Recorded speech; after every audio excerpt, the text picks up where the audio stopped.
So today's video should be a lot of fun. What we're gonna try to do is recreate a scene from the movie Minority Report. There's a particular scene in there called the Oner. Now, if you're not familiar with what a Oner is, it's literally one continuous shot that has no cuts or breaks. There's a lot of directors that like to kind of show this off. It's more of like a creative style. In this case, this movie from Minority Report is from Steven Spielberg. He's usually well known to create Oners. There's one in particular in the movie Jaws, where they're on a ferry. It's a very popular, very famous scene. So I teamed up with my good friend Rubidium, who's also known here on YouTube as Crimson Engine, and also Tom Antos, who's a veteran in the YouTube space. I'm sure you guys are familiar with him if you guys follow any other filmmaking channels here on YouTube. So what we wanted to do was recreate the scene, but in a more modern version. So we wanted to use a digital camera, still use a cinema camera though. They use a Steadicam. We wanted to use a stabilizer. So what we did was we chose something on a budget, but at the same time not too crazy expensive. So we went with the Canon C200 for our camera. Then for our gimbal stabilizer, we went with the Ronin 2. And then what we did was we also used a ready rig system to make sure to offload some weight, because the C200 with the Ronin 2 can be very heavy. So Tom was going to be using this for at least an hour or two. So we wanted to make sure to kind of offload some weight. And then in regards to glass, we went with a 16mm Rokinon lens. We don't exactly know what type of focal length they used for this particular movie, but we felt that that would be the ideal focal length. And because the Rokinon is a manual lens, we also had somebody pulling focus in our video village.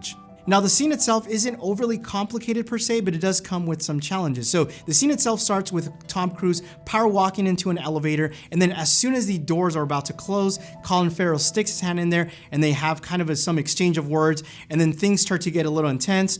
Tom Cruise pulls out a gun, and then they have a couple of other exchange of words, and then finally he walks backwards. There's like a tracking shot, and then the scene ends. It seems pretty straightforward, but you have to understand, if the scene is 1 minute and 5 seconds, let's say for example, if at the 1 minute mark, the focus puller makes a mistake, or let's say for example, one of the actors decides to laugh, you literally have to start over from the top. So you have to reset. This can get complicated on scenes. For example, there's Oners out there that are longer than 5, even 10 minutes long, and that's when things can get very intense, because one mistake literally means that everybody has to start from the beginning. Now, the biggest challenge with this particular scene is the elevator itself.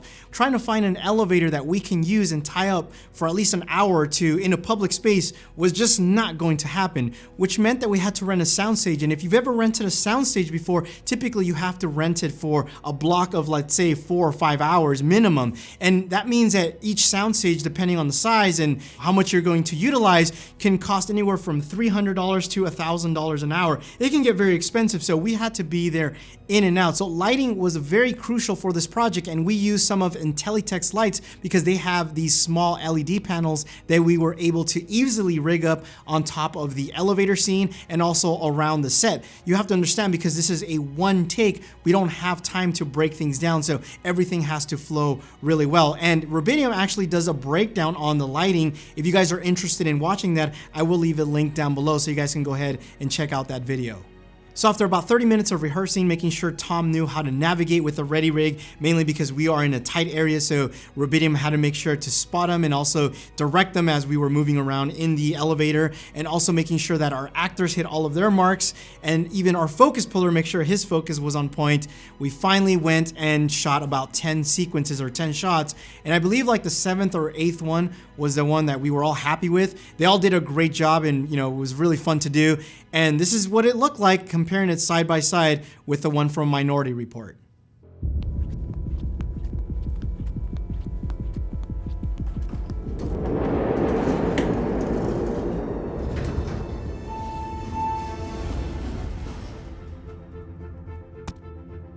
You're in a lot of trouble, John. You set me up. I'll write the paranoia off to that whiff that you've been doping on all night! Easy. Easy. Seems I found a flaw. What are you gonna do? Possession alone will get you 6 months. Not to mention your badge. I guess we won't be working together after all. Put the gun down, John. I don't hear a red ball.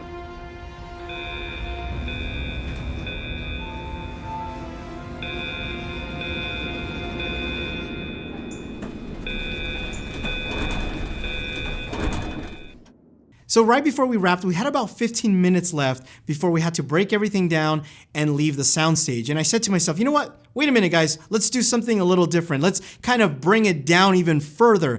Let me grab my Canon EOS R with a Ronin S, because you're going to tell me, great, Armando, C200 with a Ronin 2 and a ready rig, that's like $20,000. So let's bring it down even further. And to challenge myself, I'm only gonna do this in one take, meaning I didn't have time to practice. I just was looking at their movement and tried to mimic it. So we went ahead and rolled with that. I had to rely on Canon's dual pixel autofocus. If it was going to screw up, then that was it. That was the only shot I had, and this is what happened.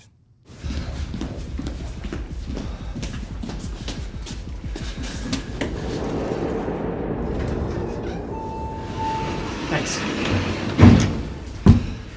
You're in a lot of trouble, John. You set me up.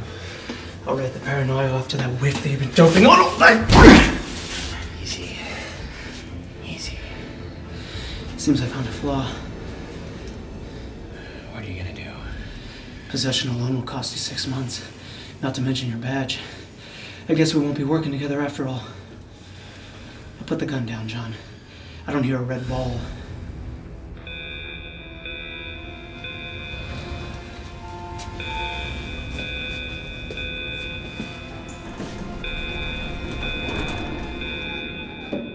Now, looking at the results, I can tell you right now that I would be totally okay filming this with the EOS R and the Ronin S if I was in a timeline and budget restriction. So that's just to show you that the gear that we have today, mirrorless cameras, and the stuff that is accessible to us should not hinder your creativity. Not to take anything away from Steven Spielberg and the 140 plus people in the camera department that were a part of this film, but the camera equipment that we have today allows us to create and get amazing results, which is literally the takeaway of this video, aside from having fun, of course. But in any case, I hope you guys enjoyed this video. And if you guys want to see more videos like this, let me know in the comment section down below. And also, you can let me know by giving this video a thumbs up.